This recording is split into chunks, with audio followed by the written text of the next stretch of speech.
येथील प्रगतीशील शेतकरी। सर तुमचं नाव सांगा। माझं नाव गौतम कोतकर, राहणार राळेगण मुसोबा। मी वैदिक ॲग्रो एक किट यूज केल्यानंतर मला असा रिझल्ट भेटला की फळांची संख्या जास्त प्रमाणात लागली स्टार्टिंगला। तर त्याच्यानंतर दुसऱ्या प्लॉटपेक्षा ह्या प्लॉटला जरा व्यवस्थित मध्ये फळं लागलेली दिसलेत आणि क्वांटिटी चांगली असल्यामुळं त्याचं उत्पादन सुद्धा जास्त निघणार आहे। त्याच्यामध्ये मी 3 प्रकारचं खत सोडलेलं आहे। कोणकोणत्या प्रकारचे तुम्ही सुरुवातीला कोणते आपले खत सोडले? भुविटा नावाचं खत होतं, ते सोडलं होतं पाणीमधून। आणि इको हरियाली आणि फवारणीमध्ये मी वैदिक ॲग्रोचं ॲग्रो 90 आणि TGPR आपलं टॉनिक याची फवारणी केली। फवारणी केल्यानंतर जरा चांगल्या प्रकारचा रिझल्ट आलेला दिसला। तर तुम्हाला सर फळांची संख्या आणि साईज मध्ये तुम्हाला की काय बदल वाटतोय तुम्हाला?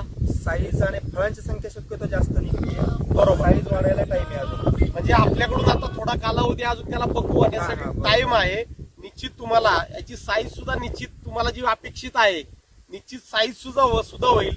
परंतु आपला ह्या औषधांचा आपल्या टॉनिकचा याचा फायदा एवढा झाला, खालून इम्युनिटी चांगली राहिल्यामुळे इतकं हवामान खराब असून सुद्धा फुले वगैरे गळली नाही, त्यामुळे क्वांटिटी पण भरपूर आहे। तर तुम्हाला किती निश्चित वाटेल की उत्पन्नाचं किती टक्क्यामध्ये थोडस वाढ होण्याची शक्यता आहे तुम्हाला? या आपले प्रोडक्ट वापरल्यापेक्षा 25 ते 30% उत्पादन जास्त वाढेल। म्हणजे जे आपलं मिशन असते आपल्या संस्थेचं, ते आपला रासायनिक खतांचा भरमसाठ होणारा खर्च कमी करून आपला 25 ते 30% आपला खर्च कमी करून मात्र आपलं 25 ते 30% आपलं उत्पन्न वाढतंय। तर निश्चित सर तुम्ही आपल्या संस्थेचे आपले जैविकचे आपले प्रोडक्ट वापरून समाधानी आहात? तर आपले शेतकरी बांधव जी आज आपल्या भागातले आहेत त्यांना तुम्ही नक्की सल्ला काय द्याल? आपल्या संस्थेचे जैविक प्रोडक्ट वापरले पाहिजेत का नाही? प्रत्येक शेतकऱ्याला सांगेल की हे प्रोडक्ट 100% यूज करा, याचा रिझल्ट चांगला येतोय। त्याच्यामुळे प्रोडक्ट यूज करण्यासाठी अडचण नाही शेतकऱ्याला।